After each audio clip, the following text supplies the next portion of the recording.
तो hello friends, welcome back to my channel. और friend, आज की वीडियो सीरीज के अंदर बात करने वाले हैं proofs of some general identities on sets. यानी सेट्स के कुछ जनरल आइडेंटिटीज होती हैं जिनको प्रूफ करने का एक्सप्लेनेशन हम इसे डिस्कस करेंगे, जो कि काफी इंपॉर्टेंट है। क्वेश्चन को सॉल्व करने में बहुत ज्यादा मदद करता है।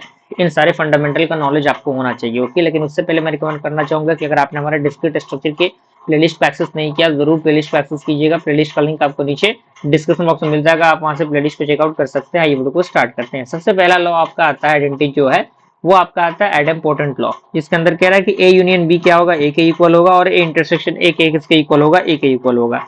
ओके, प्रूफ यहाँ पे कह रहा है कि for union every element of A union A is in A और ए, यानी हर एक एलिमेंट जो ए यूनियन ए में होगा वो ए में होगा और ए में होगा। And so it is just a, यही कारण है कि ये ए होगा।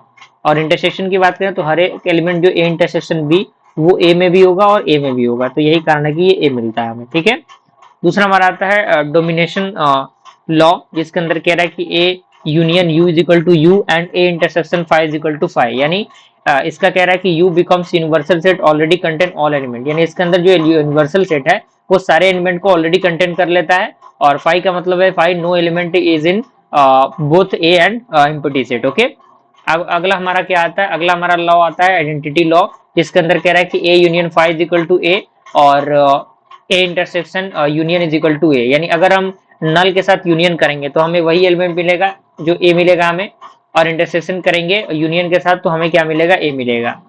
चौथा हमारा क्या है, कॉम्प्लीमेंट लॉ, यानी a union a complement is equal to u and A intersection a complement is equal to phi, यानी ये हमें नल मिलेगा।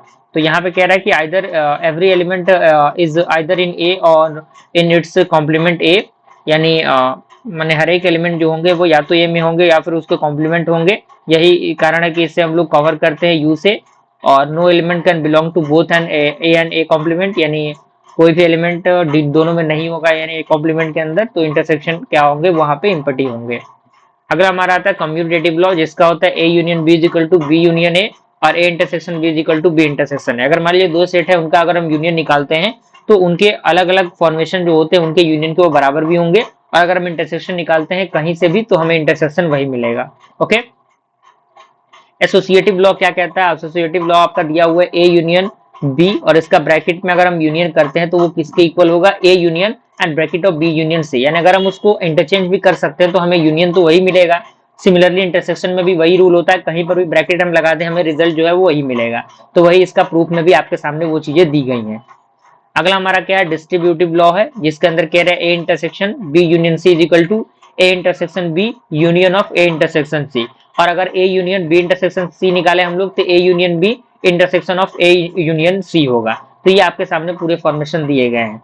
अगला हमारा क्या है, डिमॉर्गन्स लॉ है। डिमॉर्गन्स लॉ के दो लॉ होते हैं बेसिकली, जिसके अंदर होता है ए यूनियन बी का कॉम्प्लीमेंट इज इक्वल टू ए का कॉम्प्लीमेंट इंटरसेक्शन ऑफ बी का कॉम्प्लीमेंट, और या फिर ए इंटरसेक्शन बी का कॉम्प्लीमेंट जो होगा वो ए का कॉम्प्लीमेंट यूनियन बी का कॉम्प्लीमेंट होगा।